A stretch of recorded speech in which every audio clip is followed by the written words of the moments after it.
everyone, and thank you so much for joining us today for a discussion of the future of care. First, a couple of administrative matters. For those who would like to use closed captions, they're available down on the bottom of your Zoom screen by clicking the CC button. And also, we would love to hear from the audience as we have this discussion. So please use the Q&A function. The chat function will not work. So please use that Q&A function to ask us any questions, which we can hopefully discuss after the presentation. This event is part of an ongoing series, COVID-19 and its Afterlives, which includes numerous lectures and conversations, as well as a collection of essays, all of which you can find on the program website. And I want to start by thanking Melissa Negro and Skirball for hosting this and for their work creating this fabulous website. This series is also sponsored by NYU's Office of Global Inclusion, Diversity, and Strategic Innovation. And thanks to Lisa Coleman, Tara Nakata, and Autumn Rain there, NYU Center for the Humanities, and special thanks to Molly Rogers. And at Verso Books, I'd like to thank Dan Chang and Jesse Kindig for their help organizing this whole series, and to Rosie Warren for joining us for today's conversation. Before we get started, I want to just take a quick moment to celebrate the pieces of writing that we have on the website, and to thank, of course, the writers, but also the archivists and librarians who helped usher these pieces into existence. These are original essays that were written as part of this full slate of events and publications. In the essay section of the website, you'll find a series of letters written by Professor Crystal Beck, who teaches gender and sexuality studies at UC Riverside. And in these letters, Crystal writes very movingly about the pandemic and how it intersects with queerness, migration, and storytelling, particularly in the life and work of Seth Hernandez Ronquillo and the Undocumented Filmmakers Collective. You'll also find a piece titled Care During COVID-19, written by someone who wants to be identified as Asian sex worker organizer with Red Canary Song. And these two extraordinary pieces were commissioned by the APA Institute, and I'm particularly grateful to Amita Magnani for all of her help. Also published on the site is an elegiac piece by Minju Bae, who is currently a postdoctoral fellow at the Institute for the Study of Global Racial Justice at Rutgers University. Dr. Bae's piece considers the life and work of the late labor activist Robert Takashi Yanagida, who died during the pandemic. And this piece was commissioned by the Tenement Library and Wagner Labor Archives. And I'm grateful to Shannon O'Neill and Michael Konsewicz for their great support for this project. The fourth and final essay on the website is The AIDS Epidemic and Its Afterlives, Frank Moore and the Labors of Activist Archiving, written by Marika Sifor, assistant professor at the University of Washington. And this piece considers the legacy of the archival work undertaken and achieved by activists during the AIDS epidemic. This piece was commissioned by the Downtown Collection at Fales Library at NYU, and I'm grateful to Nicholas Martin for all of his help both with this specific piece and with the whole series more generally. And finally, please do have a look at our website, where you'll also see shortly we'll be posting archives of all the previous events, as well as our upcoming events. We have another event in about a month on the future of work, and then finally some events later on in the spring. And with all of that being said, I'm now very glad to introduce Rosie Warren, an editor at Verso Books, who is going to welcome today's speaker and kick us off. Thank you so much, Rosie. Thanks, David. I'm really happy to be here to host this discussion on the future of care. So this is going to be a discussion on the structural dynamics of the current care crisis and the impact of the COVID-19 pandemic. So we're going to be inquiring into how the cost of care continues to be offloaded onto the underpaid working class and unpaid precariat, and consider what it would mean to seriously value care in our society.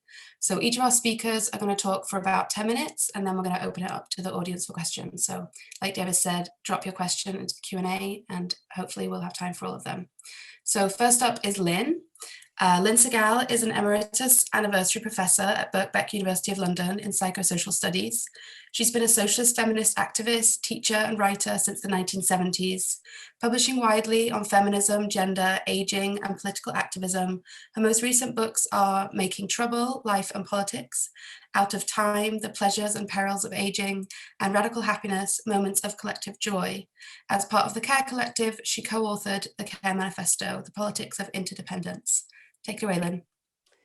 Thanks, Rosie, and hello, everyone. It's so good to be here addressing this most urgent topic of the moment, the structural dynamics of our ongoing care crisis, so very evident throughout this pandemic. Now, my talk will inevitably be UK focused, but it is as relevant to the US. For right now, we continue in the UK to hoover up as many bad practices as we can from the US, telling us about all the calamities that ensure as soon as we allow market forces to start dictating care policies.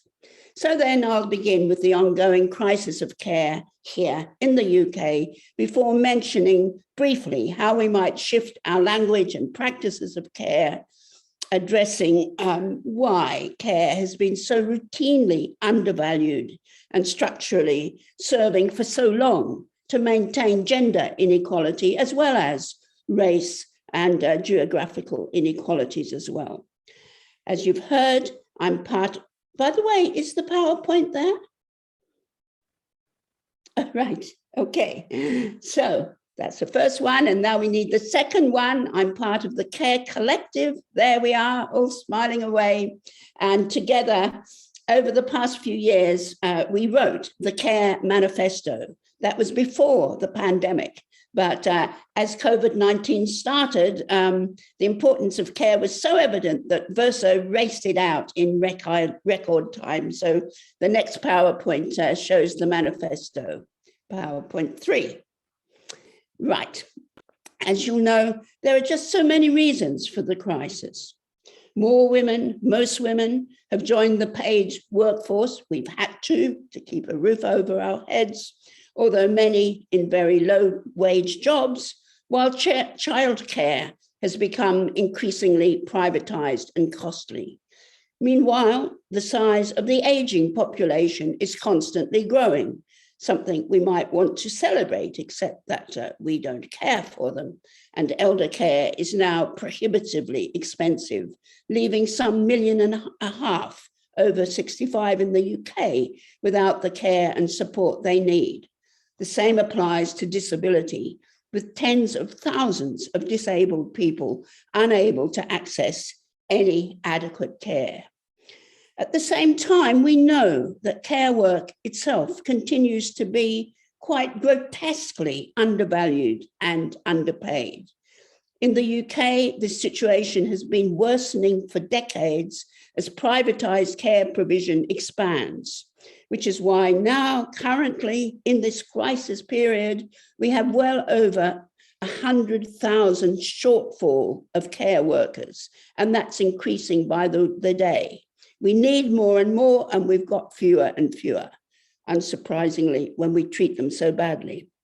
You won't be surprised to hear that our key problem here, as over there, has been the entrenchment of a neoliberal outlook, that is, markets to the fore across the board, which has meant an economic order and a way of judging ourselves that ensured both the evisceration and outsourcing of the welfare state becoming normalized, plus the encouragement of all of us to value ourselves according to our market worth, not the care we could show others or the world, but our market worth.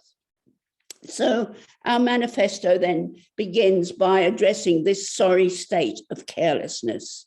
Post-COVID, we pay some lip service to valuing our professional care workers. In the next slide, you'll see us clapping them as we did for about a year, without giving them any increased pay, of course, or improving their working conditions.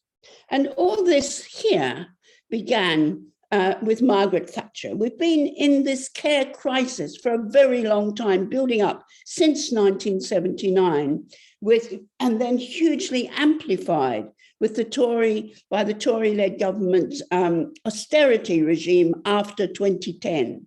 So we've seen Britain's post-war 1945 welfare promises simply turned on their head, with a lack of care operating at every level from cradle to grave. So we can go to the next PowerPoint around the lack of care. With the outsourcing of care to the private sector, we also find that when that sector can't make its profits, commercial care homes or children's care homes simply close down, but particularly those homes for the elderly. And we find then parts of the UK, of course, the poorer parts of the UK, without any adequate care homes at all. So you can imagine the resulting calamities this creates. Over the last 10 years, for instance, we have an increasingly differential life expectancy with richer men living a full decade, 10 years longer than poorer men, and an 8 years differential for women, although poorer women are also beginning to die younger, faster. As one key care researcher here, the sociologist Bev Skeggs, wrote recently, the level of neglect in the UK, especially of the poor elderly, amounts to a crisis of humanity. Moreover, neglect by design is the name of the game. Neglect by design, because profits are mattering more than people, she concluded. So on the next PowerPoint, I begin discussing how do we start to turn this situation around? How do we begin enriching our impoverished language of care? Now, US feminists have for decades, really decades, tried to do this. For instance, one of the best known now is Joan Tronto, who, like others, has for almost 4 decades now emphasized care and talked about how we need to expand and enrich our notion of care. Care isn't only the hands-on looking after people's immediate physical and emotional needs, crucial as that is, but it's also recognizing we can only do that in certain conditions which make it more possible. And also, we have to begin by recognizing our human interdependence and our shared vulnerability throughout our lives. It's not just those old people and children who need looking after. We're actually dependent on our health service, on our education practices, on all our social institutions throughout our lives. We all lean on those institutions. And of course, if we don't know by now, if we haven't known before, we surely must recognize our ever greater global interdependence. That is what the pandemic has taught us over and over again, though we still find it hard to learn the lessons and realize we do need to vaccinate the world, not just ourselves. So care on this broader, richer definition, which we use in the manifesto, involves everything that enables us to live and to flourish, along with the world itself that we depend upon. And we know why care and social reproduction generally have always been undervalued. First and foremost, it's because it's been so largely seen as women's work, invoking women's sphere, which traditionally went unpaid. Where's those profits? Barely seen as work at all, routinely marginalized as unproductive. Yet feminists always knew that care is the cornerstone of social reproduction, that is, of everything that enables us all to survive and reproduce ourselves and continuing trudging off to work every day. That is, it's essential to and embedded within the economy. So caring is certainly gendered. Yet in today's world, with both women and men working those long hours in paid jobs, we have a huge care deficit, particularly in richer countries, but globally. And it's met by a whole global care chain of predominantly poor, immigrant, non-white women, mainly women, who perform much of our caring work. So we see, as we always tend to see, racism combining with traditional sexism, combining with global inequality to further devalue caring. Also, care work is undervalued, indeed repudiated often, because of widespread contempt and devaluation for so-called dependency. Symbolic manhood has always presented itself as the very antithesis of dependency. Now, this absurd cliche has oddly been strengthened by the last 4 decades of neoliberal exaltation of individual resilience, autonomy, and productivity, all serving to deepen the disavowal of actual human fragility and dependence. So ideal citizens today, male and increasingly female, must be tough and entrepreneurial, always self-sufficient, though encouraged to embrace self-care, of course, to keep themselves sleek and to keep those particular markets operating that help to keep them sleek and well. Such pathologizing of dependency has served to justify that deadly dismantling of welfare that I talked about before, going on for decades, and the culling of public resources by the private sector, as well as the constant shaming heaped upon so-called benefit broods, those relying on welfare, particularly single mothers having children, and there's another racist dimension to that as well, despite there being minimal benefit fraud and 12 times as much tax evasion. So tax reform is also central to how we rethink care. Other reasons for devaluing and marginalizing care is that it can be extremely challenging work. Thus, the very notion of care overflows with paradoxes and ambivalence, often generating conflicting emotions, above all because it is so undervalued socially. As feminists have described, this is true even in that mythologized mother-child bond, where we often find degrees of maternal ambivalence, those disowned, confused, contradictory emotions mothers are never supposed to have. There's so much more to say here about mothers and how much, on the one hand, they're apparently idealized, but on the other hand, they're blamed for all of society's ills. The extent of mother hating is actually tremendous socially.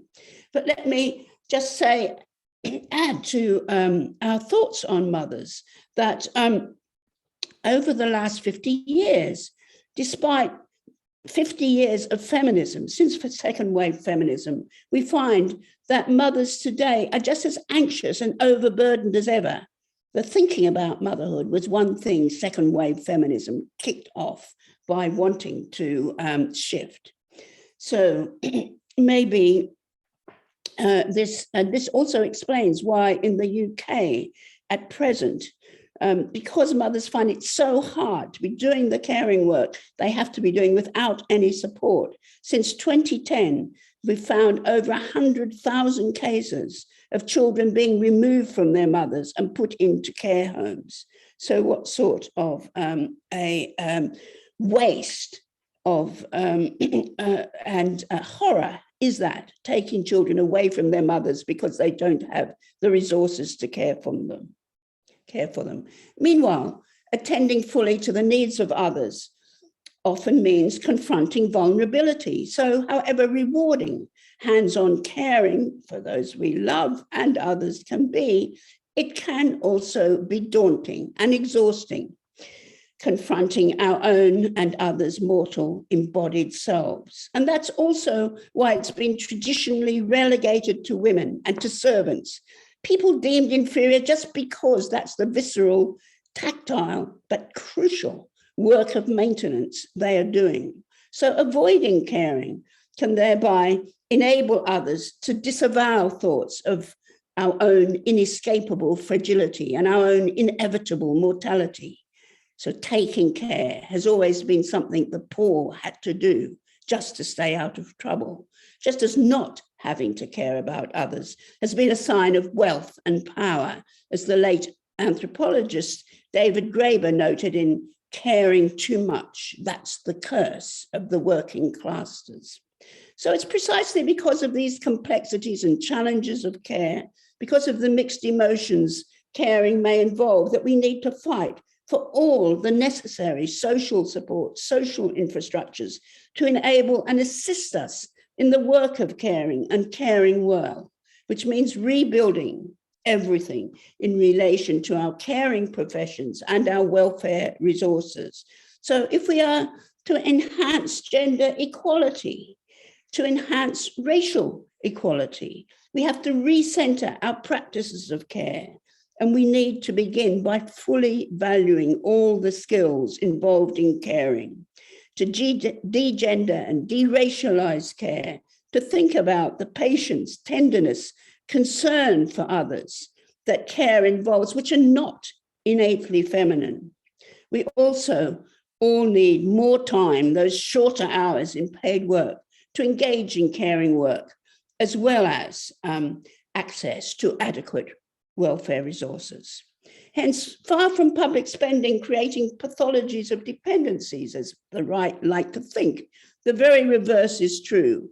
And it's only with adequate and secure resources that everyone can develop and maintain whatever capabilities they have to ensure some sense of autonomy and escape being rendered helpless and passive. Now, disability rights activists have always known this, arguing for a notion of independence and control over their lives, despite recognition of their dependence on distinct forms of care. So we have to jettison any linking of that notion of dependency with pathology, accepting that we are all in different ways formed in and through our interdependencies. Reimagining a caring politics thus begins from accepting our dependence on others, plus the ambivalence this easily generates, fully valuing all the skills and resources necessary to promote care, which also involves cultural practices for fostering everyone's everyday caring capabilities. This is the ways in which it's crucial to radically rethink the nature of care so that we can all manage to both give and to receive the care we need, as well as to sustain a sense of our common humanity while enhancing gender and racial equality overall, giving and receiving care, and also helping us to confront our shared fears of human frailty, rather than project them onto those we label as dependent, is what caring about care involves. We all need to affirm all the crucial new forms of solidarity and care that we've seen emerging recently during this pandemic as well, the mutual aid practices which have arisen over the last 2 years, as well as what we can learn from Black Lives Matter and all those movement politics that have been stressing how we must care for each other within our political activities. So, final slide, last sentence. Rebuilding care, crucially, then means rebuilding our welfare states, rebuilding our caring professions and our community resources from the bottom up, as well as the top down, to enable us all to develop and use our capabilities to flourish and lead engaged and meaningful lives. It's time for all of us to start caring more. Thank you. Thanks, Lynn. Next up, we have Jo Littler. So Jo Littler is a professor in the Department of Sociology and co-director of the Gender and Sexualities Research Centre at City University of London. She is a co-editor of the European Journal of Cultural Studies and part of the editorial collective of Soundings, a journal of politics and culture. Her books include Against Meritocracy, Culture, Power and Myths of Mobility, and with the Care Collective, the Care Manifesto. Thanks very much, Rosie, and thanks for inviting us. It's great to be virtually here at NYU and to be here with Lynn and Emma as well. The pandemic's obviously been terrible in multiple ways, but I'm glad it's exacerbated these online connections at least. So I'm going to pick up on some of Lynn's points and talk about corporate care washing that's going on at the moment. If we could have the first slide, please. So we've been surrounded by both care and despair since the pandemic began, by acts of care, by new networks of care, by co-optations of care, by an abdication of care, and by abuses of care. In other words, what we've termed a discursive explosion of care, and crucially, there's a political battle occurring over what care means. That's always been there, but is taking fierce shape at the moment. So, for example, there's been a blossoming, as Lynn said, of the caring commons, of mutual aid and neighbourhood support groups, as well as an outpouring of public recognition for the labour of key workers. The weekly cap for carers on the doorsteps of flats and houses in the UK has now been commemorated in murals. This one on the left is near where I live in London. And there's been some more widespread recognition of the care that we need in its widest sense, both in terms of the labour of the people doing the essential hands-on work to keep us alive, and the basic infrastructures that we need to survive, from hospitals to food shops to the nature that keeps us sane and breathing. So there's more positive and widespread recognition of what in the Care Manifesto we call the politics of interdependence. Next slide, please. At the same time, there's also been the manipulation and abuse of care rhetoric by governments and corporations. The UK Health Minister here poses with an enamel pin badge that he gave care workers as part of a care rebrand, rather than PPE or a pay rise at the onset of the pandemic. This is a very apt symbol of what we call the structural carelessness of neoliberal capitalism, in which a tiny glossy symbol says that it cares, whilst material conditions for collective care are gradually dismantled, privatised and sold off. Next slide, please. There's also the noticeable trend of corporations mobilising a language of care. Large corporations have been busy during the pandemic, rebranding themselves as being, above all, caring, often attempting to minimise or disguise exploitative labour or environmental practices in the process. And in the manifesto, we termed these practices care washing. Recently, Andreas Hatzidakis and I from the manifesto, from the collective, have been doing some more work trying to dissect the practices that are going on at the moment. And in an article called An Anatomy of Care Washing, we examine how many corporations are now reinventing their image around care at the time of COVID and profound neoliberal instability. And we try to historicise them by relating them to older practices of corporate whitewashing.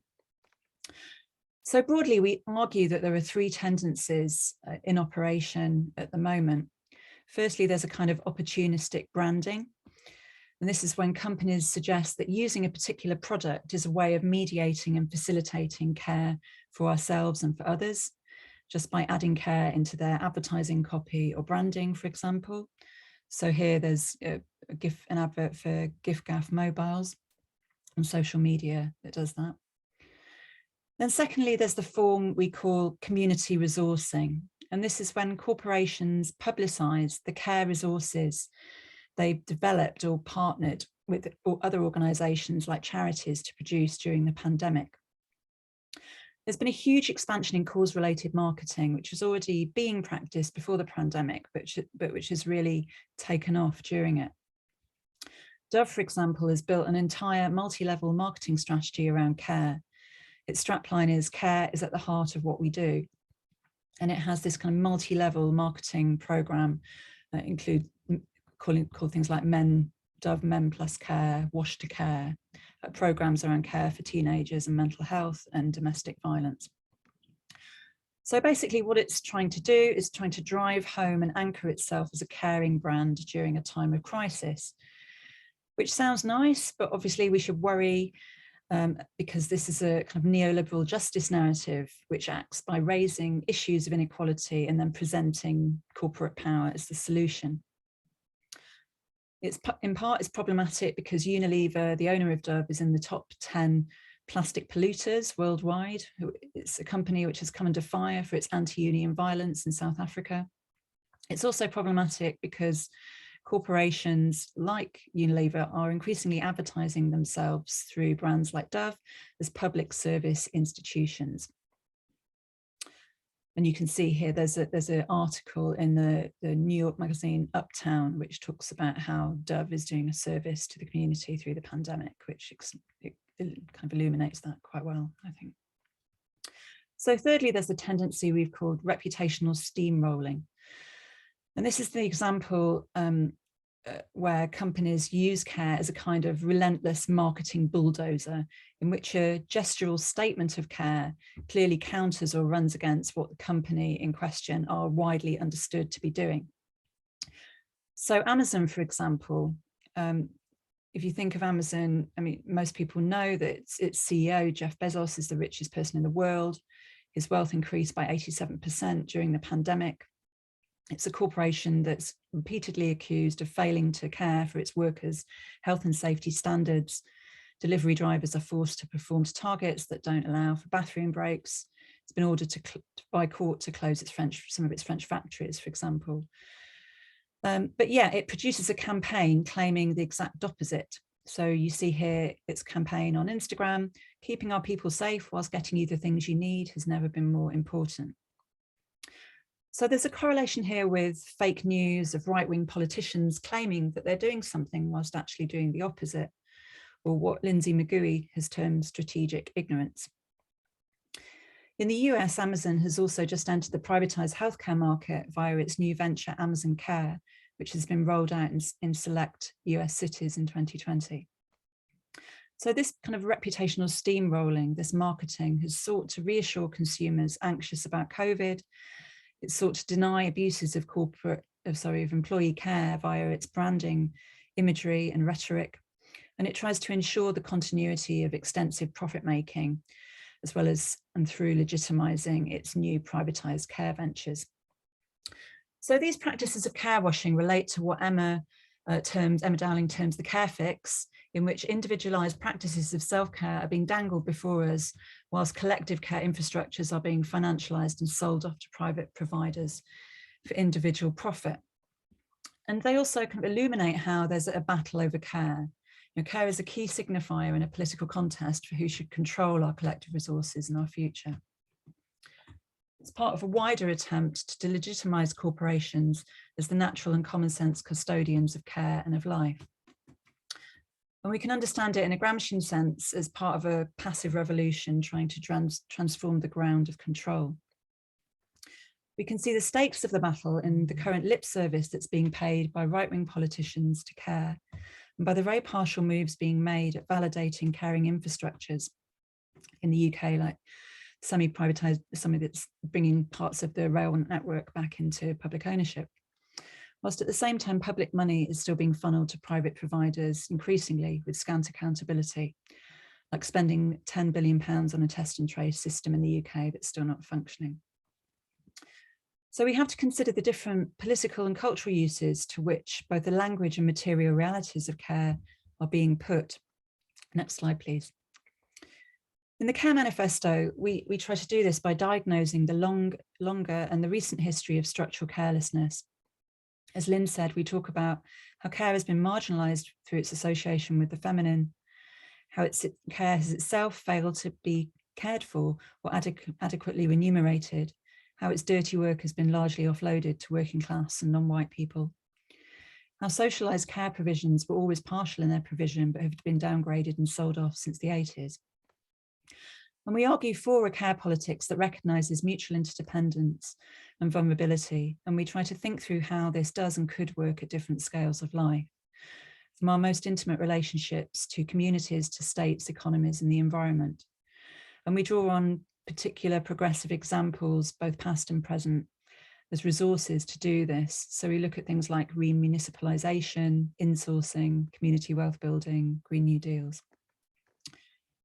And what we found heartening is that, next slide please, the book is itself part of a wider ecosystem of progressive care alternatives, from theories to policies to practices, from academia to journalism to unions to NGOs.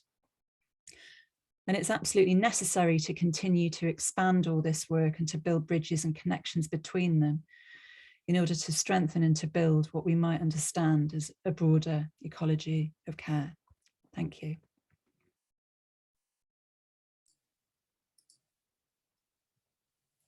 Thanks, Jo. So next and final speaker is Emma Dowling, whose book you saw on the slide there. So Emma Dowling is Assistant Professor of Sociology at the University of Vienna and previously has held academic positions in Britain and in Germany. She is the author of The Care Crisis, which will be published in paperback in February 2022 with a new afterword. Take it away, Emma. Thanks very much, Rosie, and thanks, Lynn and Jo, for your talks and also bringing up some of the issues that I think I'm going to pick up as well in what I want to talk about. Particularly, I want to focus on how we might affect change, but also I'd like to take a step back and think also about some of the key structural dynamics of a crisis of care.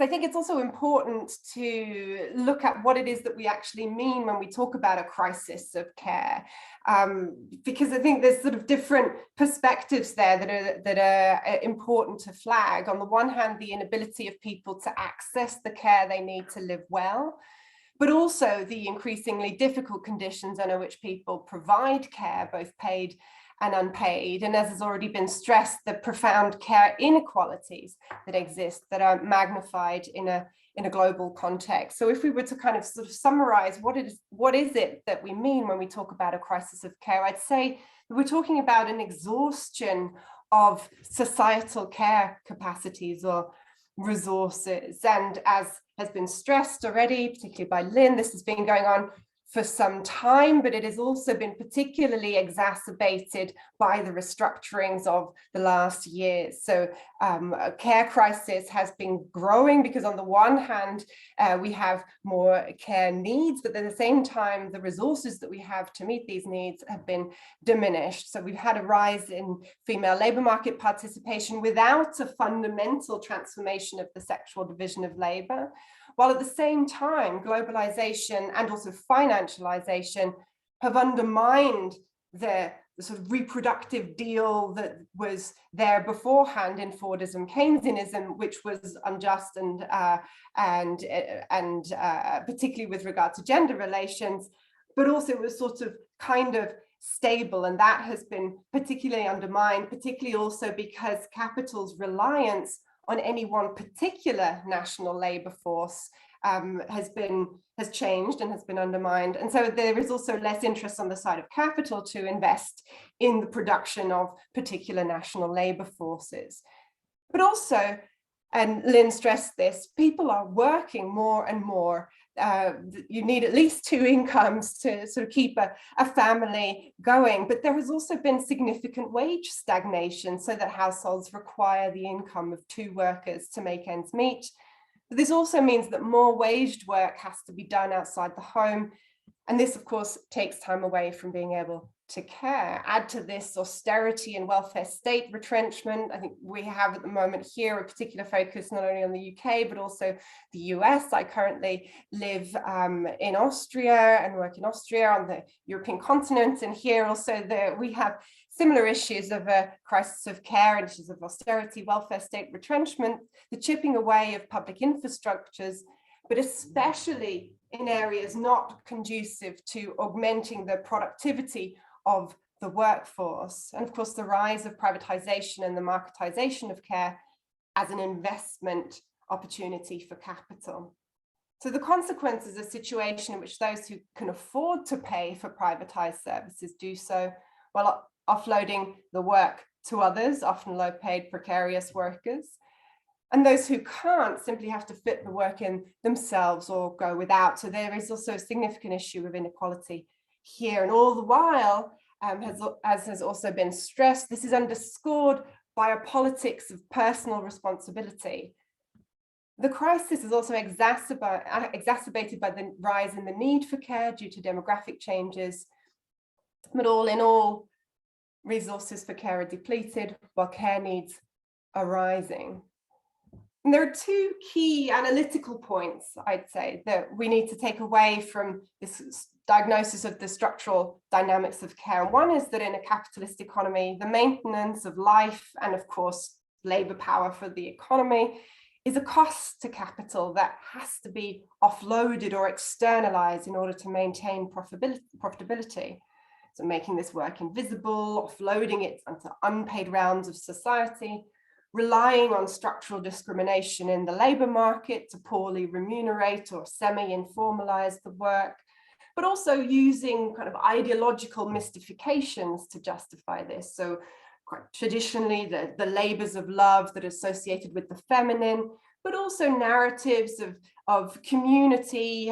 In the UK after 2010, there was a discourse of the big societies. On the one hand, services were being cut, but on the other hand, communities were sort of being invoked to chip in and in a process of community empowerment, sort of help each other and provide the services on a voluntary basis. And I think we also have to look to these kind of ideological mystifications or ideologies of caring to also understand how this kind of offloading along a chain of unpaid and underpaid labour takes place. So the responsibility for caring is kind of systematically handed down a societal care chain of paid, underpaid and unpaid labour, because this is a kind of core structural feature of capitalist economies, the systemic imperative to expand markets in the pursuit of profitability, as we've heard. And this goes hand in hand with the devaluation of the work of care, either by making this work invisible or offloading its costs. And I wanted to stress that as a sort of key analytical point, really, that we can, with which we can understand these processes that are taking place. The second point I want to make here is also that, as Gabriel Wynant stresses in his book, The Next Shift, that some of you might know, there is a structural problem with the transition to a post-industrial economy, namely that the most profitable industries are ones that are least labor intensive, while more and more labor is needed in the low profit, low productivity, and hence low wage sectors of the service economy, which includes health and social care. Now, Wynant points out that this is not simply the case across the economy, but it's even evident within industries such as healthcare, where pharmaceutical companies, insurers, and medical technology firms capture profits, while hospitals, home care agencies, and care homes, as he puts it, operate much less profitably further down the value chain. So all in all, we have two problems really that come together. One, the means, time, and capacities we have to care for ourselves and each other are being continuously squeezed as responsibility is offloaded to private households, and people have to do so much more paid work to make ends meet. And two, the attempts to render care profitable and the expanded marketization and also financialization of care is happening off the backs of care workers and those cared for. Now, because care work is a relational, effective kind of personal service that requires quite an intensive deployment of mind and body, for the most part in the presence of the person who is being cared for, it doesn't really lend itself to the kinds of productivity enhancements through efficiency measures that go hand in hand with marketization and financialization. So establishing and maintaining relationships, communicating with someone who may have impairments, making someone feel cared for and about. They're all activities that take time in addition to being quite labor intensive. So this time that is needed is not easily reduced, lest the quality of care be compromised.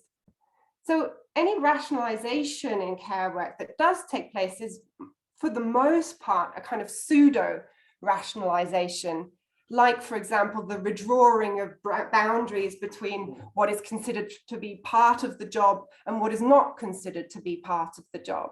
So, for example, home carers under pressure to do visits in, say, 15 or even less minutes, who might have time to do the very basics of the things that are necessary to help someone, but the kind of social, more emotional, affective aspects of tending to someone sort of fall by the wayside, and are perhaps even done when someone has already clocked off from the 15 minutes because they can't not see whether and make sure somebody is okay, or perhaps stay for a conversation.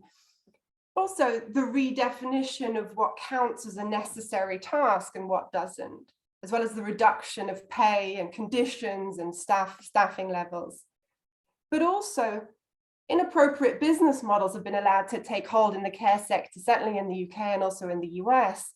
So, for example, private equity firms buying up care homes, using things like leveraged buyouts to load these care homes with debts and interest payments that then in turn can't be serviced, and particularly also expecting very high levels of return that are not appropriate to the industry. And so what we have seen in the UK in particular is insolvencies that occur because these debts can't be serviced, and also in the case of an economic downturn, investors can protect themselves, but of course the social risks, so to speak, are carried by those who either are on the receiving end of care or also providing care. So financialization and marketization have particular effects that have to do with the ways in which their business models that are applied are inappropriate to this sector. But also things like the kinds of ways in which things like dividend payments to shareholders are imposed, and really also ways are found to evade or avoid tax, which there's research into how this happens. These are all ways of sort of enabling the much needed resources to leak out of the sector. And if we come to the COVID pandemic, of course, what we see here is that the problems with organizing care in this way have been very obvious. And certainly also the problems with the kind of just-in-time economy that runs on the basis of cost efficiency with very few reserves. Also, in places where there has been a lack of public infrastructure, the situation has been particularly bad. I don't need to go into overwork and poor working conditions and pay of health and social care workers. This has been very obvious. It's also been talked about. But also when we look to the home, the continued gendered distribution of care and housework in the home, but also the precarious conditions of domestic workers, childminders, or personal carers working in people's homes. And overall, we've seen a real contradiction between the importance of care and its devaluing. But of course, also there has been a great deal of mutual aid and willingness to care for and support one another. And I think the question becomes then, how do we channel this actually into something that is effective more long term? How do we seriously value care? Well, I think, to my mind, I don't think we can talk about this question or begin to answer this question without thinking about the issue of power. Where does power to affect change lie? And to my mind, one of the strengths of feminist analyses on social reproduction and care is, in my view, to the attempt to think about the immense power that lies with those workers, paid and unpaid, who do this work day in and day out, the work of sustaining and reproducing life. But also that there is a power in being able to maintain our livelihoods in common with one another outside of the imperatives of having to earn a living in order to pay for expensive commodities in order to access the care that we need. So I think there are two struggles really that have to go together.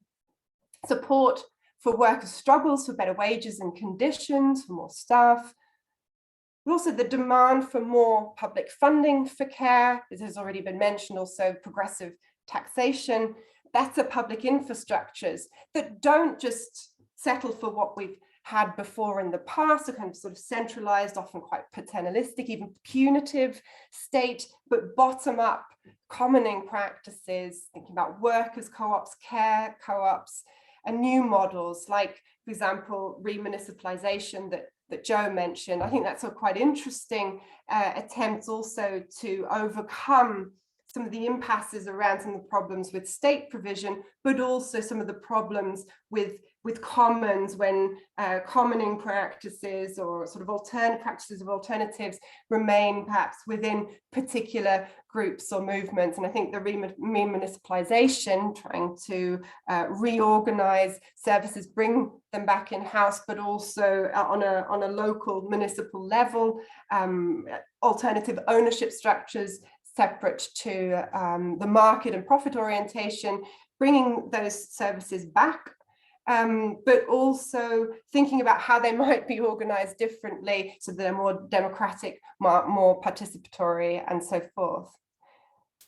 But the other side of this is also that we don't want a situation in which we are simply professionalizing all of care, apart from the fact that that wouldn't be possible. It's also not desirable. So we do, as Lynn already said, need more time to care for each other, less reliance on income and having to pay for commodities. a reduction in time spent on waged work. I think campaigns here for a shorter working week are really paramount. And of course, expanding care beyond the way that we think, that many people, me personally, but many people think about care in terms of the nuclear family. So living differently and thinking about what that could look like. So in sum, I'd say it's about thinking political entitlements together with ethical commitments in the context of the struggle against the ways in which capitalism pursues profitability while squeezing care, paid and unpaid, all the while pitting us against one another. And that also includes often the ways I think that care workers and those who receive care are also often pitted against one another. So I think also exploring ideas like co-production is also interesting and fruitful. Thanks very much. Thanks, Emma, and thanks to all of our speakers.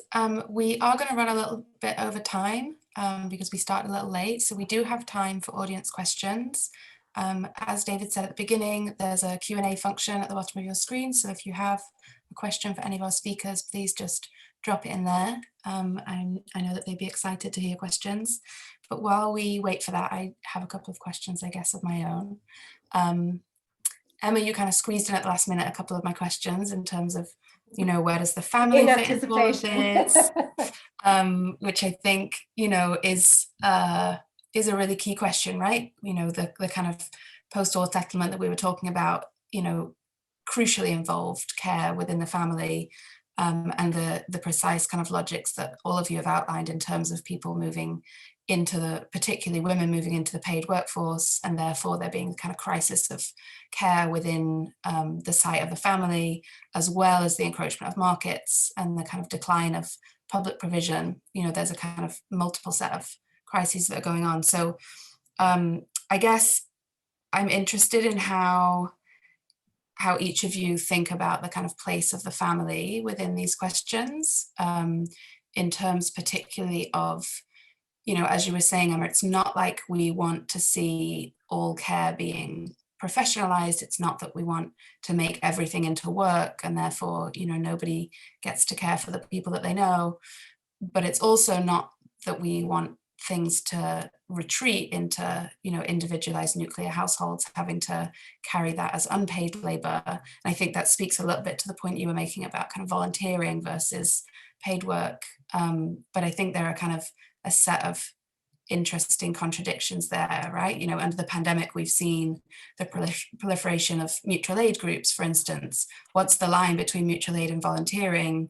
How do we kind of tackle a care crisis on, as you say, a kind of local municipal level without kind of falling prey to filling in the gaps that aren't paid by either the state or the market? I know none of those are easy questions to answer, but I would like for us to get into that a little bit more in terms of, you know, the kinds of tools that we have at our disposal to try to start tackling the care crisis in whatever ways we can. I don't know who wants to kind of jump in. I don't mind. I mean, I've just spoken, so maybe pass on to the others, but I also could say a few things about the volunteering, because I think that's something that I also write quite a lot about in the book. So maybe I could just say one or two things about that and just follow on from what I was talking about, because I think it's a really tricky one, because on the one hand, it's great, you know, that people are engaged, and it's really important that we have things like mutual aid, but there is this kind of specter of instrumentalizing volunteering. And so for me, I think the important thing, and maybe this is a way of passing the ball to Jo and Lynn, for me, one of the ways of thinking about this is that it can't be detached from the sort of broader context of distribution of resources, of questions of social justice, questions of public infrastructures, and also the question of mutual aid on whose terms. So, you know, doing this and doing these sorts of things on our own terms, also with a view to not doing this instead of having these broader infrastructures, but in addition to and in conjunction with. And I think it's thinking in those terms and not sort of playing one off against the other, but thinking these together, that there is perhaps a way forward. And so there is a kind of antagonism there, also, that it's not about sort of retreat into our own kind of self-organized spheres, but it's also about an antagonism with capital and with the ways in which social wealth is privatized and so forth. That political struggle has to remain part of what it is that we're engaged in. I don't know what Lynn or Joe think about that.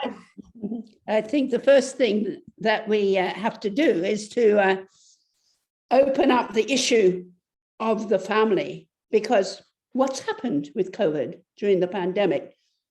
Domestic battery's gone up, child abuse has gone up. This is all on record. It's clearer that we have to always see the family in the context of the resources available for the family, in the context of the level of blame that goes to women because they can't manage impossible situations. You know, women are now working at home and doing the childcare and trying to manage to keep households afloat. And the task is actually impossible, which is why you get the rise in domestic violence.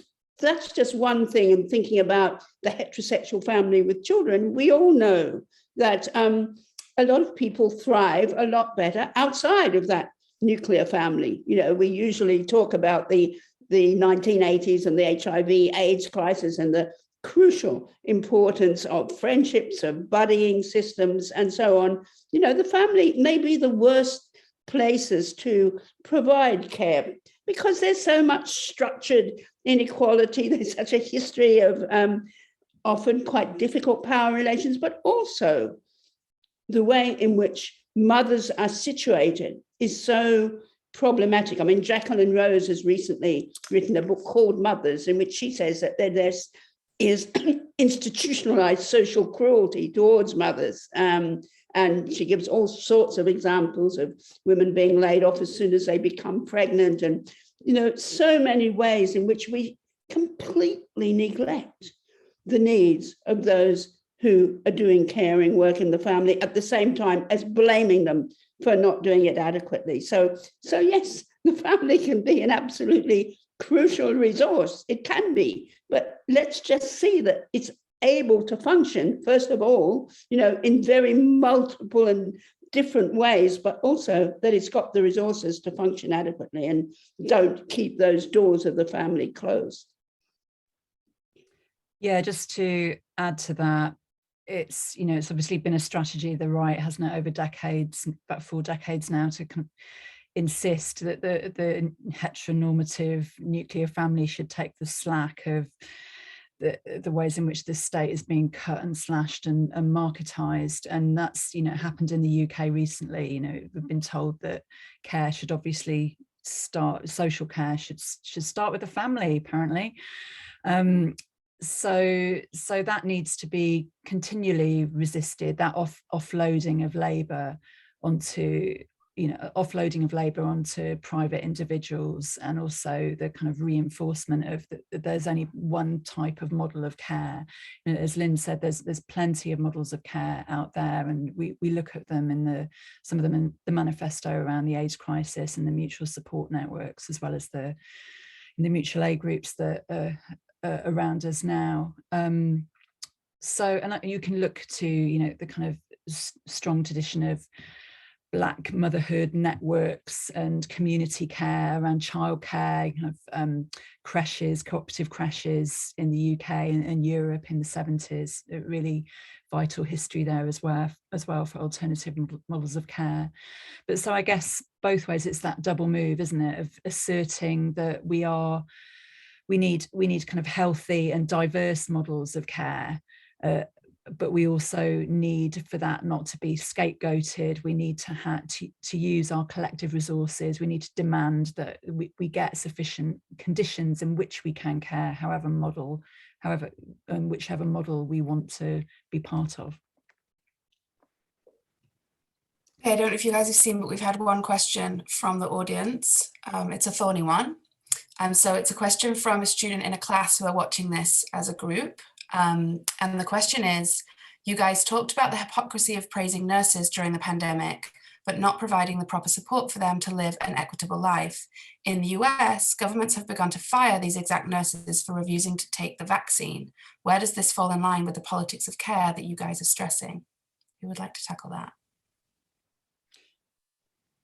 I don't think you could put those two things together to enable them to live an equitable life on the one hand, and on the other hand, the issue of whether caring staff need to be vaccinated. It seems to me they are very, very different, and we need all sorts more resources to go into those doing the caring work and paid caring work. They need wage increases, they need to be properly protected themselves, they need holiday time pay and all sorts of different industrial conditions that most of them don't have. That's one thing.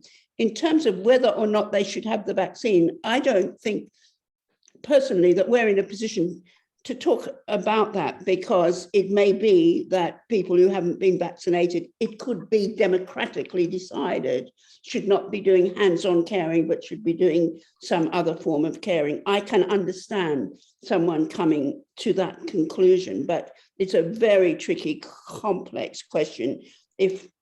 How do those who are doing the caring care for those who are cared for? What sort of interactions is there? Because another thing we stress is that it is an interaction. The person who is receiving care can have some say in, how that care is given, and they're giving something back to their carers. So I don't feel that we could answer that question, but around the vaccine, but I don't know what other people think about that. I think the point you make, Lynn, about sort of decoupling those issues is important, because I think what actually stands behind that, so to say, is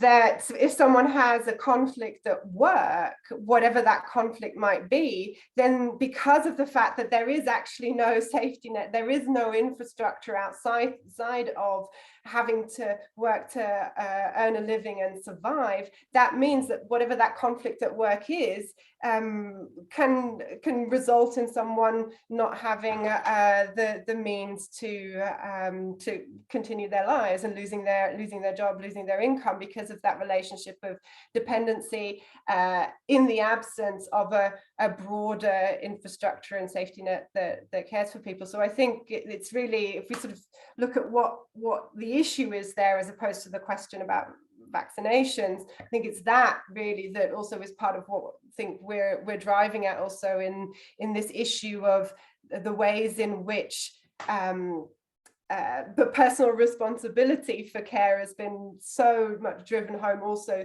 through, you have to take care of yourself, and if you can't work to earn a living, then there's nothing there for you. So I think it's really that's an important issue.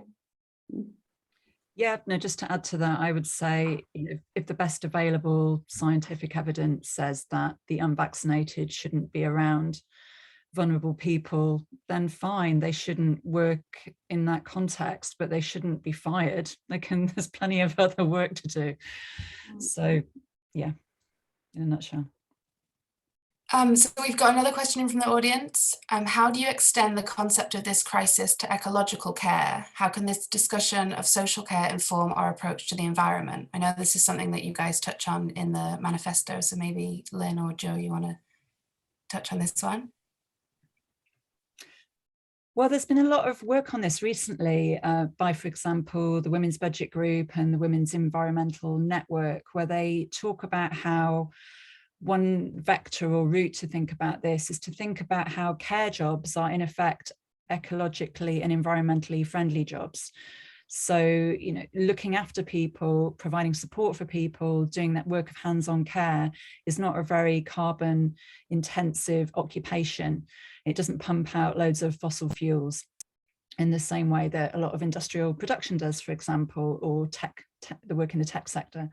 So, so there's very kind of good and lucid policy recommendations and arguments now for expanding the care sector, not on private marketized lines, but along socialized ones, which link those two issues together.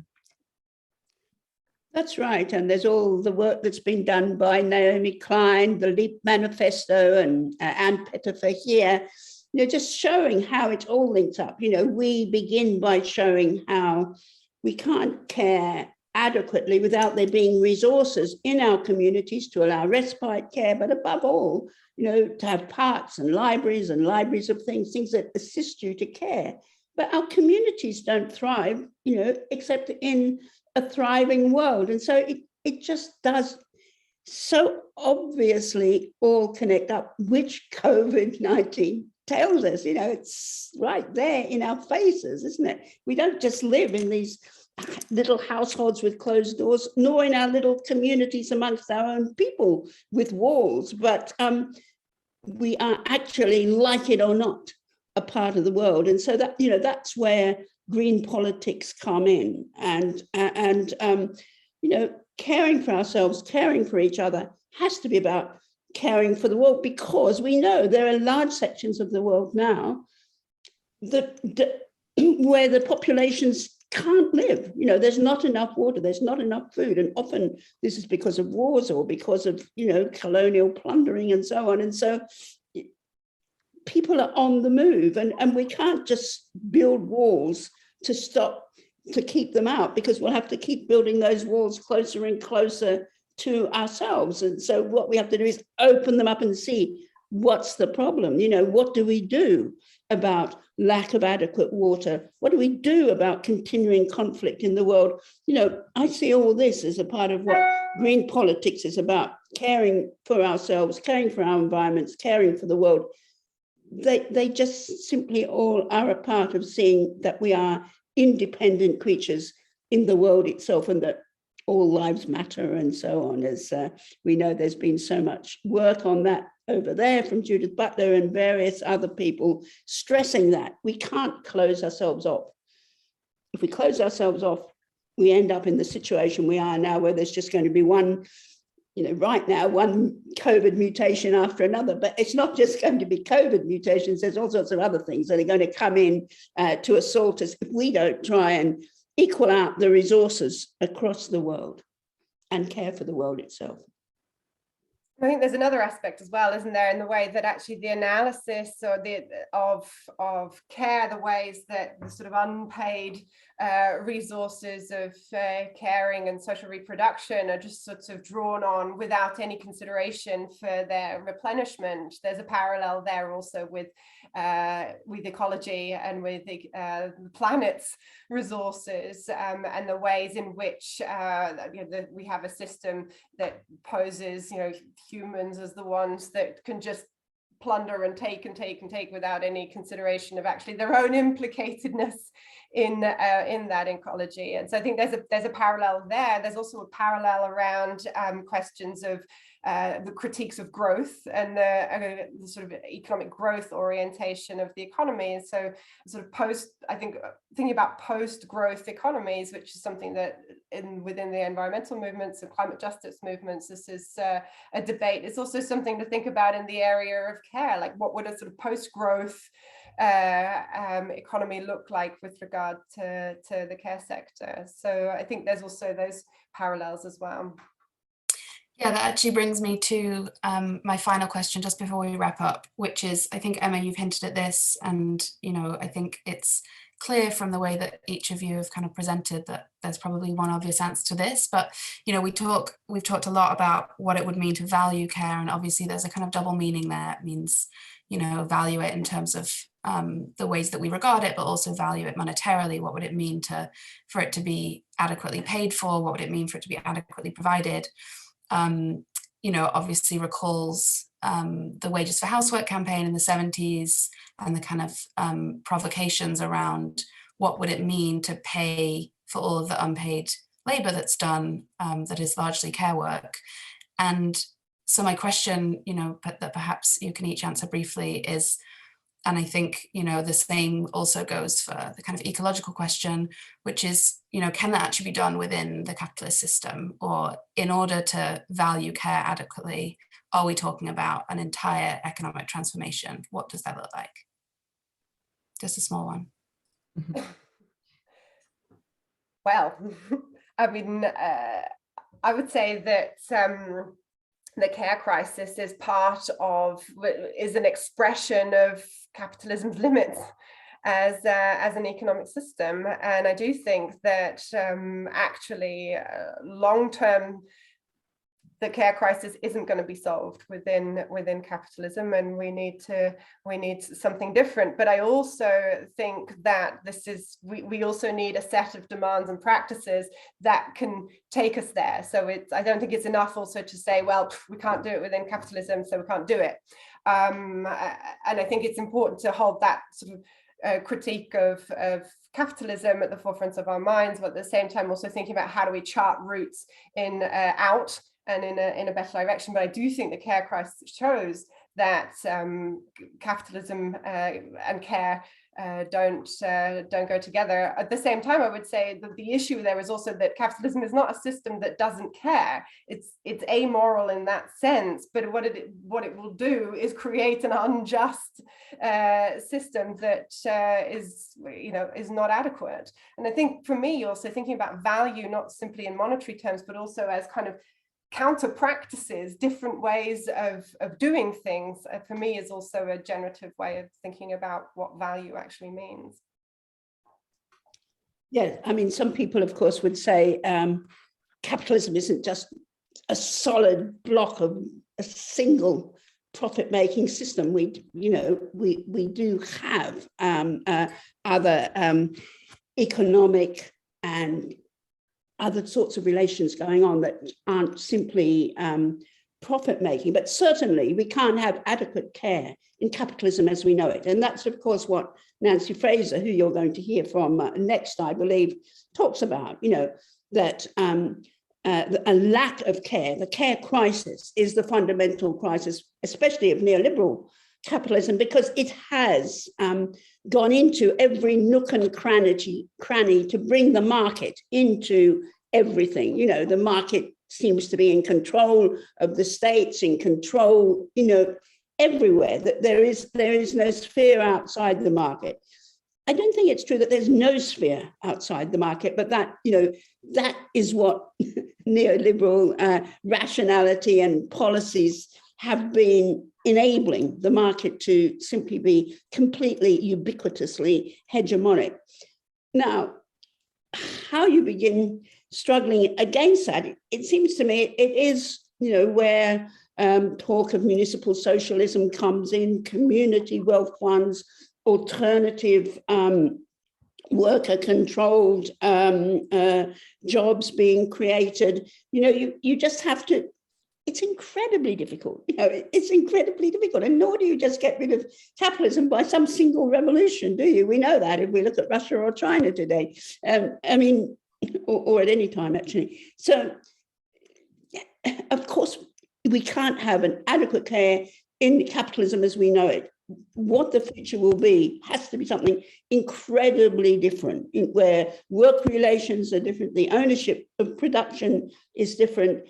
Everything will have to be different, but exactly how we get there, on the different moves towards that, are going to be quite complicated. I don't think we're just going to have one, and that's the end of capitalism. And look what we've got now. It's not going to be quite like that, I don't think. Yes, I'll run the risk of reiterating what both Emma and Lynn have just said. Yes, capitalism can create care for a few, whilst destroying the conditions of care for others, and then ultimately, destroying those pockets of care that it initially provided. So yes, so capitalism isn't a good system for care at all. It's the antithesis of care.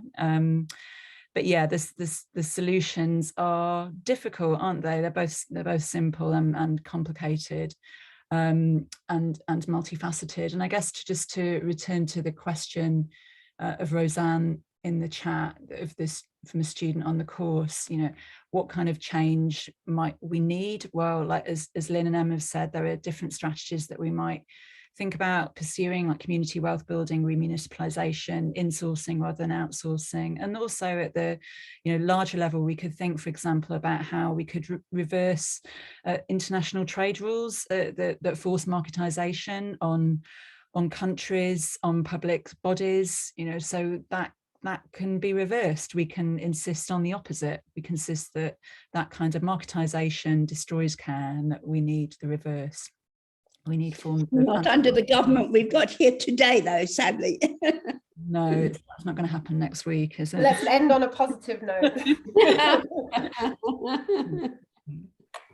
Thanks for all of your contributions and answers to the questions, and thanks to the audience for watching and for your questions. That's really all we've got time for. We've run over by quite a way. But yeah, I think this was a really great discussion. Thanks to all of you. Thank you, Rosie. Thank you. Thank you.